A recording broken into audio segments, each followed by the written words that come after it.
আগামী জাতীয় সংসদ নির্বাচনের অর্থ বরাদ্দের ক্ষেত্রে কোনো কার্পণ্য করা হবে না বলে জানিয়েছেন অর্থ উপদেষ্টা ডক্টর সালেউদ্দিন আহমেদ। নতুন অর্থ বছরের নির্বাচনের বিবেচনা রেখেই করা হয়েছে বাজেট।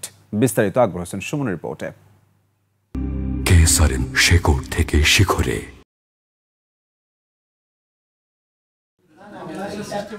সচিবালয় সরকারি ক্রয় সংক্রান্ত উপদেষ্টা পরিষদ কমিটির বৈঠকে এলএনজি আমদানি ও সারের সরবরাহ বাড়ানো সহ প্রয়োজনীয় নানা বিষয় নেওয়া হয় সিদ্ধান্ত। বৈঠক শেষে সাংবাদিকদের সামনে বিস্তারিত তুলে ধরেন অর্থ উপদেষ্টা। নির্বাচনী বাজেট নিয়েও প্রশ্নের জবাব দেন।